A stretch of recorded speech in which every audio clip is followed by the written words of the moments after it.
thing that stays consistent is the grind. Keep on grinding. What is up, everybody? Happy to be back today. Hope all of you are doing very well. I recently saw a video from TraxNYC talking about a light bulb, and I realized I had missed a couple of videos, so I went back. I watched a video from FL Jewelry, or The Light Bulb, according to TraxNYC, that came out about 3 months ago. Maybe you guys were aware of this video or not, so I wanted to talk about that today and see who is right, the light bulb or TraxNYC. Don't get me wrong, when I say the light bulb, I'm not trying to insult this gentleman. I take that light bulb comment as a compliment. In fact, I like his video and I have subscribed to his channel. I look forward to seeing his new uploads, seeing some of the older content that he's made that I haven't been able to dive into yet. FL Jewelry 1 came out with a video about 3 months ago, and he started talking about how there were some inconsistencies in what TraxNYC was talking about on his channel. He makes videos, talks about that he doesn't want to rip you off. He wants to run a business that rips people off, and then he tells you, but he won't do it like them. He does it in his way. First, TraxNYC seems to want to rip people off, and then in the same breath, he doesn't want to rip people off, and he's the good guy. You want the very, very detailed breakdown of these videos, I highly recommend you check out both TraxNYC's video and also FL Jewelry 1's video, so you guys can see in detail what exactly went down. But when it comes down to this video that FL Jewelry 1 made, he was basically saying that Trax is overpricing their silver jewelry, or maybe their jewelry in general. No, he charges you like, I can't calculate this out, man. This is 10x, 15x, I don't know how much this is. This is a markup of insanity. Now, while FL Jewelry 1 had some great points in that video, I also want to bring out the fact that he did come across in a little bit of a hater-esque type of way. TraxNYC would love to have a business like Gucci that sells $10 flip-flops for $250 US. You know what's also a great margin? Selling a stupid ring for 237 euros. I don't know if he meant to come across that way or not. I try to keep it professional, you know. But it seemed to me personally, let me know in the comments what you guys think. It seemed to me like he came across in a little bit of kind of like a hater-esque kind of way. But I think that might be because he saw a little bit of hypocrisy in the video from TraxNYC. But I'd love to have a business like Gucci Louis where $10 flip-flops are gonna cost $200, $250. That's a great margin. You know what's also a great margin? Selling a stupid ring that has a scrap value of €2.94 and selling it for 237 euros. Now, do I personally feel that the video from TraxNYC was being hypocritical? Not really. And I think that Max from TraxNYC, he's doing his thing. He's talking to people like a real person.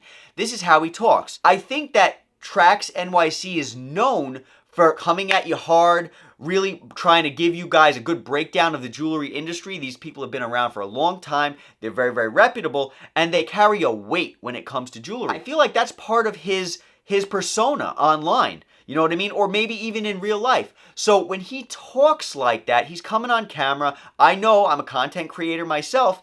Sometimes you got to get psyched up to come onto a camera. You have to talk to however many people are watching. And so you might come across the wrong way or say the wrong things. But in general, the main takeaway and the message that you state can kind of come across. Can certain things be nitpicked on? Of course, always. FL Jewelry 1 had some great points that he made. The silver jewelry from TraxNYC's website was overpriced. It's just a big lie. I'm sorry that I have to tell you this as a consumer, but it's just horrible.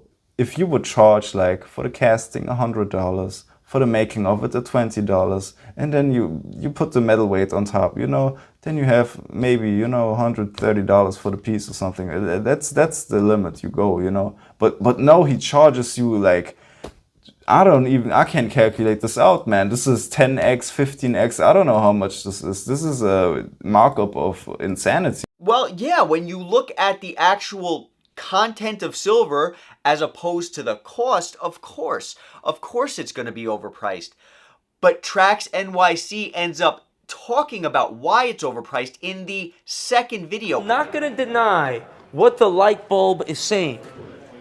I'm not going to deny, because he's saying something that, you know, the cheaper silver stuff is whatever. But guess what, man? I don't want to sell 500 of these with a $5 margin or a $10 margin, man. It's too much of a headache.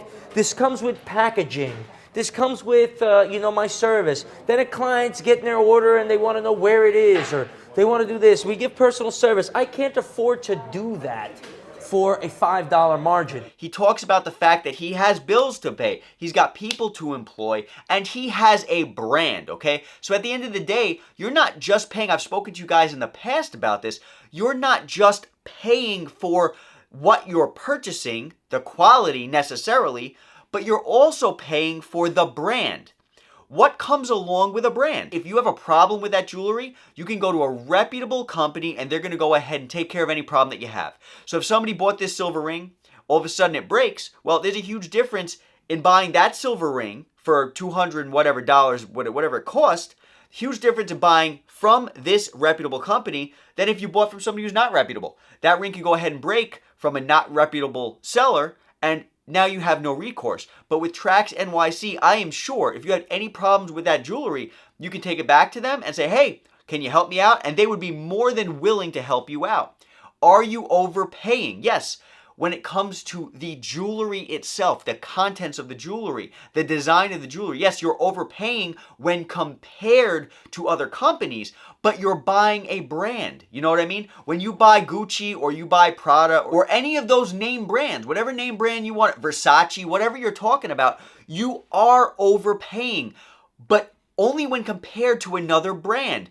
The reason you're spending that money is so you can say, yes, I have a Versace watch. Yes, I have a Gucci belt. Yes, I have a TraxNYC Cuban link on my finger. I have to provide the service that is available for $20,000, $15,000 pieces to even somebody who's buying a silver piece that I stand behind personally. That's why you're paying that money. If you go into the jewelry game and you automatically think that that's a good deal, well, maybe you're not educated, but when you compare the price and the brand, you have to understand that they spend a lot of money on their marketing, on their store, you know, their rent, whatever the case is, they're huge business. So they have to charge a certain amount of money. You'll have to realize that there is no overpriced anything. There is the material cost and the production of this. What are you really getting for the $3,700 aside from 4.9 carats and 13.4 grams of gold? So let me show you exactly where an item like this gets made. Come right out. In New York City, in the factory I built, you got the store downstairs, you got everything else going downtown. Eric is polishing in here. The shipping department shipping out all your orders. Sorry, Mr. Kim, let me grab this for a second, man. Thank you. This is being repaired. This is where these items get produced. We do it all by hand, and here in New York City, you can do business. You can have your jewelry produced right here, custom made. You can have the diamonds. I get the raw materials. I buy the diamonds. I buy the gold. I put it together. I put the sales. I put the service in. I put everything together so you could have it the way you want it. Now, I'm not going to be sitting here so I can make a $1 profit margin. And along with that money that they're charging, you can say that you bought a genuine piece from TraxNYC. So when you're purchasing from a reputable company, a large manufacturer in that way, you have the ability to say, yes, I got it from here. But I felt a little bad because you saw a little bit of sadness, I think, unless that was part of the reaction, you know, the whole entertainment part of FL Jewelry's video. I saw a little bit of like sadness kind of in his eyes and on his face. I mean, I didn't call you a drug abuser or something, you know, it's like, I try to keep it professional, you know. At least we are still somewhat professional and don't call each other, you know, names. And well, you know, you didn't have to like call me names and stuff like that. I just wanted to point out that FL Jewelry might have came across in a little bit of a kind of like I said, a little bit of a hater-esque kind of way. I don't know what to make of this because it's like, he's pretending to be the good guy and giving you a good deal. This is the last level of being desperate. I mean, look at this guy. This guy is out of his mind. Initially, in the first video, even though he brought out good points, I think he may have came across the wrong way. And so that might have wound up TraxNYC into kind of making kind of like a hater video back. But remember, you'll never be right, Lightbulb, because there is no price. This is the price that's on the piece. and you could live chat and get a deal, and you could do whatever you want because I'm a businessman, not a bullshit artist like you, FL_Jewelry1. Was either person right to do that? Probably not. There's always a better way. Listen, I get the point. You have to pay your rent, your employees, and other things. If you build a brand and a name that convinces people to actually pay that much for something that has not that much value, you made it. You know, he basically made it. You know, that's what all brands do. I'm guilty of it too. I've said things in the past on camera that I wish I could take back. Once you put it out there, though, you can't take it back. Sometimes you wish you can kind of talk a little bit differently to get the point across a little different. I think TraxNYC responded to the way that FL Jewelry sounded. When I saw FL Jewelry's reaction and he looked a little bit upset, I felt a little hurt in my heart. I'm like, oh, I feel bad for this guy. But at the same time, you know, you gotta kind of take where each person's coming from. If you have a store inside of the Diamond District, obviously you have to pay a lot of rent, a lot of employees, so you have to make high prices. I get that, you know. FL Jewelry meant to come out with the right message. He's basically saying you can spend a lot less and get a lot more for your money if you shopped elsewhere at a better price point. But at the same time, you can't get the name of TraxNYC on your finger unless you pay that premium. Something else that I like that TraxNYC brought out was the fact that they are willing to negotiate. And if you don't like the prices, A, you don't have to buy, and B, you could bargain and you could get a discount. If, perchance, you want to get a better price than $120, you could log on, you could live chat, and someone will give you personal service, and they'll be able to give it to you for, I don't even know, $60 if you want, with another purchase. I don't want to be sitting here selling jewelry for a $1 margin, but for people who are looking for deals, deals are available. This item number 34189, you type in 34189 on the website, it's going to pop right out. And you could live chat with Carlos and say, what's the best deal you can do on that? Because there is no price. This is the price that's on the piece, and you could live chat and get a deal, and you could do whatever you want because I'm a businessman. I love that. I absolutely love that. He's a businessman. He has no problem trying to help out the guy who can't afford or doesn't want to spend all that money. He can help them out when it comes to certain pieces. Maybe, you know, buy 2 pieces, get it for this price, whatever the case might be. When you really think about it, I know this is a jewelry channel. You guys know that I own jewelry. Jewelry is, if you think about it, kind of a waste of money, right? We're kind of buying it for our egos, or we're buying it to look better or feel better about ourselves. Am I trying to insult anybody? Absolutely not. But I'm just telling you from what I see, and like what I've mentioned in plenty of videos, don't invest in jewelry. You know what I'm saying? Jewelry is not an investment. Yes, you might be able to sell something and get it back for some money, but you will never pay what you initially put into that piece. So whether it be a silver piece from, you know, Alibaba.com, or whether it be a silver piece from TraxNYC, it doesn't really matter. At the end of the day, you're spending money on a piece. You're spending money on something that really doesn't add any true value to your life. Of course, you know, there is that intrinsic value, the value that you perceive it to be, and there's nothing wrong with that.